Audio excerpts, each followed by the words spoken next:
Saludos desde Euronews, hoy martes 22 de marzo. Les presentamos las noticias más destacadas y comenzamos con los avances diplomáticos en la guerra de Ucrania. El presidente Zelensky pone sobre la mesa el no a la OTAN a cambio del alto el fuego, pero advierte de que cualquier acuerdo requerirá un referéndum. Rusia acusa a Ucrania de utilizar un centro comercial de Kiev como arsenal de artillería, justificando así su ataque con misiles de este lunes, mientras Kharkov resiste ante el estancamiento momentáneo de las fuerzas rusas. Además, el gobierno de Bulgaria ha alertado de la presencia de minas explosivas flotando a la deriva en el Mar Negro. Aseguran que estas minas proceden de la costa de Odesa y algunos expertos creen que son parte del dispositivo de defensa para evitar un desembarco de las tropas rusas. Las minas podrían llegar a las aguas territoriales búlgaras en unos 10 días. La Unión Europea ha aprobado otros 500 millones más en material militar para Ucrania a través de un Fondo Europeo para la Paz. Y en España, las sanciones a los oligarcas rusos ya se hacen sentir en Marbella, Málaga, por el bloqueo del sistema SWIFT, que también afecta a estudiantes y viajeros. Veremos además las protestas del sector pesquero en España por el incremento del precio del combustible. En México, el presidente López Obrador ha inaugurado el Aeropuerto Internacional Felipe Ángeles, uno de sus megaproyectos no exento de polémica. Y en China no se han hallado supervivientes tras el accidente aéreo cerca de la ciudad de Wuzhou del vuelo de China Eastern, que transportaba 132 personas. Al final de nuestro informativo veremos el reportaje de Annelise Borges, nuestra enviada especial a Kiev, que nos lleva a las iglesias castrenses de Ucrania. Son iglesias ortodoxas en las que los militares van armados y entre sus muros no siempre se habla de paz. Vamos ya con los titulares. No a la OTAN a cambio de alto el fuego. Zelensky asegura que consultaría en referéndum la renuncia de Ucrania a ingresar en la organización militar liderada por Washington. Rusia acusa a Ucrania de utilizar un centro comercial como arsenal. Ucrania asegura que al ejército ruso le quedan suministros para 3 días. La ciudad de Kharkov es ferozmente bombardeada por las tropas rusas. El norte de Ucrania resiste mientras que la ofensiva de Moscú se estanca. Los ministros de Exteriores de la Unión Europea acuerdan destinar 500 millones de euros más en equipamiento militar y armas para Ucrania. No a la OTAN a cambio de alto el fuego. Volodymyr Zelensky se ha mostrado dispuesto a tratar la renuncia de Ucrania a ingresar en la OTAN a cambio de un alto el fuego, retirada de las tropas rusas y garantía de seguridad para Ucrania. El presidente ucraniano dijo que cualquier acuerdo de paz definitivo sería votado en referéndum. Miren, cuando se habla de ciertos cambios, que pueden ser históricos, no lo evitaremos. Iremos a un referéndum. Por su parte, el presidente de los Estados Unidos, Joe Biden, ha reiterado su temor a que el presidente ruso, Vladimir Putin, utilice armas químicas en la invasión. Ya ha utilizado armas químicas en el pasado y debemos tener cuidado con lo que está por venir. Sabe que habrá graves consecuencias debido al Frente Unido de la OTAN, pero lo cierto es que es una posibilidad real. Biden visitará Polonia este fin de semana para mantener una reunión con el presidente Andrzej Duda. El lunes, el primer ministro polaco Mateusz Morawiecki y el líder holandés Mark Rutte debatieron sobre el refuerzo de sanciones a Rusia, incluido un posible bloqueo de todos los barcos rusos atracados en puertos europeos. Rusia acusa a Ucrania de utilizar un centro comercial como arsenal. El Ministerio de Defensa ruso ha hecho públicas estas imágenes que asegura muestran un vehículo militar que se acerca a un centro comercial para descargar y almacenar misiles. Se trata del centro comercial que Rusia destruyó el domingo matando al menos a 8 personas. El portavoz de Defensa de Rusia insiste en que Ucrania usa emplazamientos civiles para instalar posiciones de tiro. Hemos presentado pruebas irrebatibles del uso criminal de objetivos civiles en zonas residenciales de Kiev como posiciones de tiro para artillería y cohetes. Las imágenes de las cámaras de seguridad captaron el ataque. No ha habido ninguna verificación independiente de la acusación rusa ni respuesta de las autoridades ucranianas. Mientras tanto, los servicios estatales de emergencia de Ucrania han difundido estas imágenes de sus unidades de desactivación de bombas retirando proyectiles sin explotar de la ciudad de Chernígov, a unos 130 kilómetros al norte de Kiev. El Ministerio de Defensa ucraniano ha asegurado este martes que las fuerzas rusas solo tienen reservas de municiones, combustible y alimentos para no más de 3 días. La invasión de Vladimir Putin en Ucrania está cerca de cumplir un mes. La infame operación militar rusa no ha logrado conquistar ninguna de las principales ciudades del país. El avance de las tropas se ha estancado en varios frentes, pero los bombardeos se han intensificado, particularmente en la franja norte de Ucrania, en ciudades como Chernígov y Kharkov. El alcalde de Kharkov asegura que muchos de los edificios reducidos a escombros en la segunda ciudad del país eran viviendas. Los que permanecen en Kharkov buscan desesperadamente alimentos y medicinas. Necesitamos ayuda humanitaria, todas las tiendas de alimentos están cerradas, responde una señora y otra agrega. Solo hay un supermercado abierto, hay muchísima gente aquí. Moscú ha endurecido su estrategia de asedio y bombardeos contra zonas de civiles, una guerra que también es de desgaste. Estamos aquí desde el 24 de febrero. La escuela que queda cerca de nuestra casa estaba en llamas. Los tanques estaban en llamas, por eso decidimos no volver allí. Pero aquí hace frío, los niños se enferman, tienen infecciones en los ojos, sufren de frío y tosen, como pueden escuchar. Músicos y poetas refugiados en búnkeres intentan recaudar fondos a través de sus redes sociales. La resistencia en Ucrania tiene muchas caras, pero permanece unida pese al terror. Por su parte, las milicias y el ejército patrullan día y noche la ciudad de Kharkov. Saben que hay infiltrados rusos en el territorio. Podemos ver en imágenes registradas por un equipo de filmación neerlandés la detención de un hombre que estaba tomando fotografías de edificios. Las tropas ucranianas piensan que es un espía ruso. Y este lunes el presidente Zelensky confirmó la muerte del superviviente del Holocausto, Boris Romanchenko, cuando una bomba golpeó el edificio en el que vivía en Kharkov.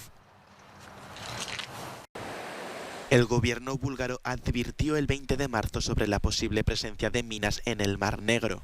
La principal agencia de inteligencia rusa declaró que debido a una tormenta, cientos de minas ucranianas van a la deriva. Ucrania desmiente esta afirmación y dice que es un intento ruso de cerrar partes del mar. Kirill Mikhailov, comandante de la Armada búlgara, dijo que debido al conflicto no hay que descartar ninguna amenaza. Quiero disipar los temores de que las minas lleguen a la playa y los turistas se encuentren con ellas. Es muy poco probable que haya minas de este tipo, pero se trata de un conflicto militar en el que se han utilizado armas como las minas marinas y no se puede descartar por completo la amenaza. La presencia de minas podría ser responsable del hundimiento del carguero estonio del 3 de marzo a 20 millas del puerto ucraniano de Odesa. Al principio de la actual invasión rusa de Ucrania, las autoridades avisaron sobre los campos de minas en el noroeste del Mar Negro. Desde entonces, la Armada búlgara ha intensificado la vigilancia, incluyendo vuelos periódicos sobre el Mar Negro y el despliegue de sus buques. Esta situación pone en riesgo el comercio marítimo en la zona. La Unión Europea ha acordado destinar otros 500 millones de euros en armas y equipamiento militar a Ucrania a través del Fondo Europeo para la Paz. Aunque para que la decisión se materialice debe votarse en parlamentos como el alemán. Josep Borrell ha insistido en la unidad de los ministros de Exteriores europeos, que se traduce en un apoyo financiero, humanitario y militar a Ucrania. Consideramos que lo que está sucediendo en Ucrania es un crimen de guerra. Un crimen de guerra masivo cometido por las Fuerzas Armadas rusas contra el pueblo ucraniano. Y esto no puede quedar sin respuesta. Y es por eso que damos la bienvenida a la comisión de investigación establecida por el Consejo de Derechos Humanos de la ONU, así como la investigación del fiscal de la Corte Penal Internacional, y recordamos la orden de la Corte Internacional de Justicia para que Rusia detenga la invasión de Ucrania. Los ministros también han debatido la posibilidad de nuevas sanciones, incluido un controvertido embargo petrolero contra Rusia. Polonia y los estados bálticos están presionando para que se tomen medidas más duras hacia Rusia, incluida una prohibición total del comercio tanto por tierra como por mar. Sin embargo, varios países de la Unión Europea como Alemania por ahora no quieren ir más lejos, especialmente en lo que respecta a la energía. La pregunta sobre un embargo petrolero no es una pregunta sobre si queremos o no queremos, sino sobre cuánto dependemos del petróleo. Y es diferente entre los diferentes Estados miembros europeos. Y es por eso que es importante que hablemos juntos sobre resiliencia. ¿Cómo podemos reducir nuestra dependencia en aquellos países que sí importan petróleo? Y, por ejemplo, Alemania está importando mucho, pero también otros países europeos que no pueden dejar de importar petróleo de un día para otro. Si pudiéramos, lo haríamos automáticamente, pero ahora estamos preparándolo todo para que podamos dar estos pasos en el futuro próximo, muy pronto. Los líderes de la Unión Europea volverán sobre el tema a finales de esta semana, durante su reunión del Consejo Europeo este jueves y viernes, en la que también participará el presidente de los Estados Unidos, Joe Biden. La austeridad es el nuevo modo de vida de los millonarios rusos en la Unión Europea. En Marbella, destino idílico para esta comunidad, se siente ya el golpe de las sanciones. De 5 quilates, que está valorado en 100.000 euros. Manuel Espinosa, dueño de una joyería en Marbella, revela qué tan brusco fue el cambio. El cliente ruso ha desaparecido. No lo espero. Y ventas que yo tenía ya cerradas con clientes rusos se me han caído. Ahora algunos estudiantes afrontan el desafío de pagar la universidad, ya que las tarjetas de crédito de Rusia han quedado totalmente inoperantes. Es muy duro porque estoy terminando mi antepenúltimo año de universidad. He pagado la primera parte, pero ahora con el bloqueo del SWIFT no puedo hacerlo. Las sanciones europeas afectan ya el 80% del sector de la banca rusa. Es casi imposible escapar del impacto. El abogado Ricardo Bocanegra explica. Por una parte no pueden utilizar sus tarjetas de crédito rusas, por otra parte no pueden transferir dinero a España y por otra el rublo se ha desplomado.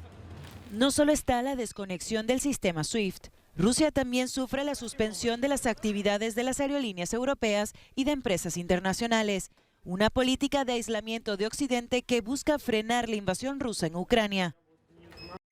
La flota pesquera española permanece desde el lunes amarrada en protesta por el alto precio del gasóleo. La protesta continuará al menos hasta el 23 de marzo, cuando la Federación Nacional de Cofradías Pesqueras mantendrá una reunión con el ministro de Agricultura. Los marineros exigen la bajada del precio del combustible. La reivindicación más grande es bajar los impuestos al combustible, ¿no? Como están haciendo ya, como ya lo hicieron Francia, como ya lo hizo Islandia, como ya lo hizo ahora Italia, lo va a hacer Portugal. Y nosotros pues tenemos que hacer lo mismo. Salir a pescar no es rentable debido al precio actual del combustible.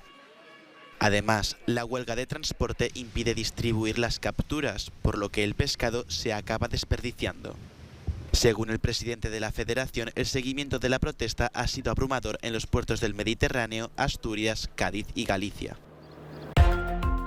Los camioneros que intentan entrar en Bielorrusia desde Polonia se han enfrentado a los activistas que intentan bloquear el paso de Koroshin. Los manifestantes pretenden impedir el comercio que creen que podría ayudar a la ofensiva rusa en Ucrania. Los atascos en la frontera han sido de 40 kilómetros, con tiempos de espera que alcanzan las 32 horas. El presidente Andrés López Obrador ha inaugurado este lunes el primer megaproyecto de su gobierno, el Aeropuerto Internacional Felipe Ángeles, una obra construida a marchas forzadas y salpicada por la polémica. En el evento estuvieron presentes el magnate Carlos Slim y el presidente de Televisa, Emilio Azcárraga, que elogiaron la infraestructura y la rapidez de su construcción. Y es que en menos de 3 años el gobierno daba el banderazo de salida al aeropuerto, que por ahora contará con una oferta a 6 destinos nacionales y uno internacional, que será la ciudad de Caracas. Muy lejos de las más de 900 operaciones que registra diariamente su vecino, el Aeropuerto Internacional de Benito Juárez en la Ciudad de México.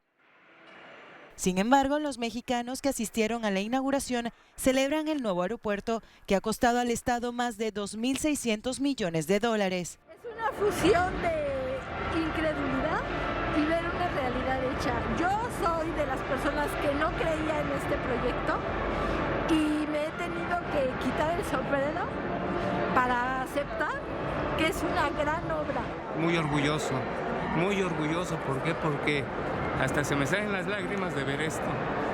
Es algo espectacular, o sea, es una obra monumental, pero inmensa, es un monstruo esta obra.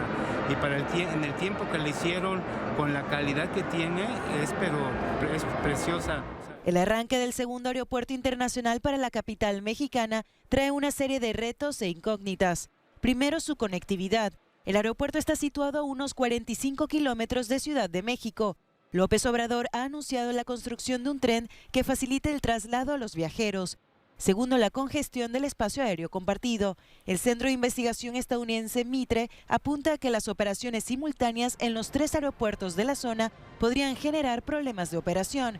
Y tercero, si esta inauguración enciende nuevamente la popularidad de López Obrador, que encara en un mes la consulta para la revocación de su mandato y las elecciones estatales en junio. La opositora Cristiana Chamorro, condenada a 8 años de cárcel en Nicaragua. La principal figura de la oposición a Daniel Ortega, a la que no se le permitió presentarse a las elecciones, tendrá que cumplir pena por los delitos de lavado de dinero, bienes y activos, apropiación y retención indebida, gestión abusiva y falsedad ideológica. Cristiana Chamorro, de 68 años, está en detención domiciliaria desde junio del año pasado. Era la figura de la oposición con mayor probabilidad de ganar las presidenciales de noviembre pasado, en las que Ortega fue reelegido para su 5º mandato junto a su mujer Rosario Murillo como vicepresidenta. Previamente había encarcelado a otros 6 opositores. Esta condena forma parte de una serie de procesos judiciales a una cuarentena de políticos opositores al gobierno sandinista, acusados en su mayoría de traición a la patria o lavado de dinero. El presidente de Nicaragua ha tildado a los opositores encarcelados y juzgados de traidores a la patria, criminales e hijos de perra de los imperialistas yanquis. Bien, siguen ingresando. Mientras, desde Costa Rica, donde vive exiliada, Olama Hurtado, sobrina del preso político nicaragüense Juan Sebastián Chamorro, denuncia que la salud de los más de 40 opositores encarcelados del gobierno de Daniel Ortega se ha deteriorado. Muchos de ellos se han agravado sus enfermedades que eran persistentes antes. En el caso de Víctor Hugo Tinoco, por ejemplo, está empezando una parálisis facial. También ha incrementado o ha desmejorado la salud de muchos de ellos. Hurtado pide que a los presos les apliquen al menos las conocidas como normas Mandela, como acceso al aire libre, tener buena alimentación y atención sanitaria. Y a los familiares... No se ha encontrado ningún superviviente del avión de China Eastern que transportaba a 132 personas cuando se estrelló en una zona montañosa de China este lunes. La búsqueda continúa de los restos dispersos del Boeing 737-800, que por razones desconocidas cayó en picado desde unos 6.000 metros cerca de la ciudad de Wuzhou, en la región de Guangxi. El choque produjo un incendio tan grande que fue captado por el satélite de la NASA. El aparato llevaba volando desde 1998. Todos los 737-800 de la flota de China Eastern fueron inmovilizados hasta que se esclarezcan las causas del siniestro, el peor en China desde hace décadas. Boris Becker, 6 veces campeón de Grand Slam de tenis, ha sido juzgado en Londres, acusado de ocultar más de 1 millón de euros en activos cuando se declaró insolvente. 9 trofeos se encuentran entre los objetos que supuestamente ocultó en el concurso de acreedores. Se enfrenta a 7 años de cárcel si es declarado culpable. Mujeres y laicos podrán ocupar altos cargos administrativos en el Vaticano según la gran reforma de la Curia Vaticana, el gobierno de la Iglesia, expuesta en conferencia de prensa el lunes. Hasta ahora los cargos ministeriales o dicasterios estaban reservados a los varones del clero. La nueva constitución apostólica ha sido impulsada por el Papa Francisco.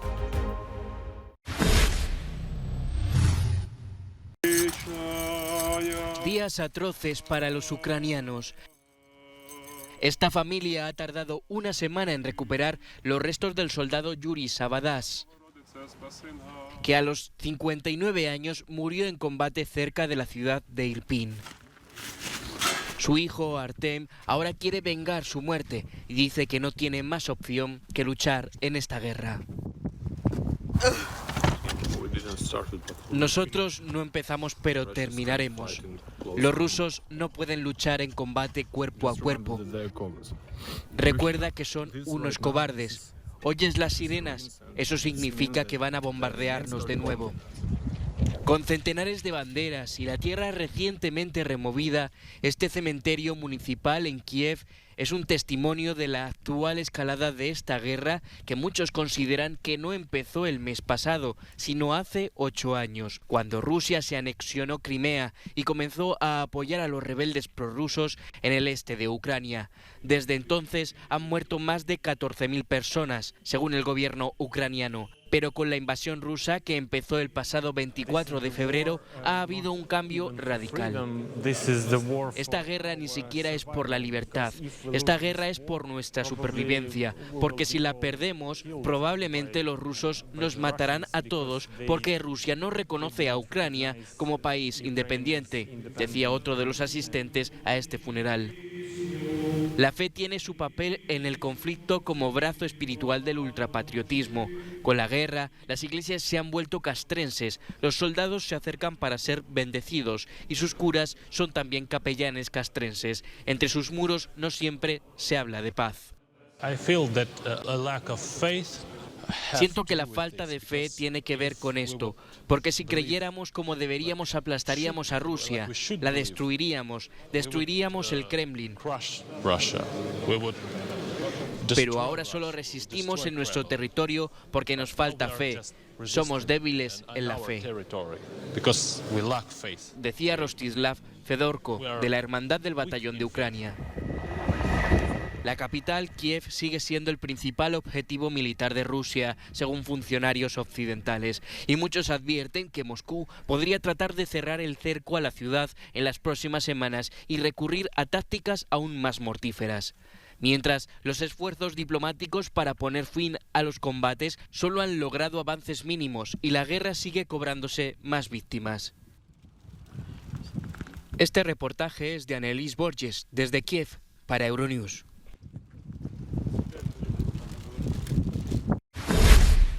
Ya nos despedimos. En nuestro No Comment de hoy verán al músico ucraniano Taras Kompanichenko, que toca el kobza, un instrumento antiguo que colgará por un tiempo, pues se une a las fuerzas de defensa en Kiev. Gracias por su atención. Les invitamos a seguir informándose a través de nuestra web y de nuestras redes sociales.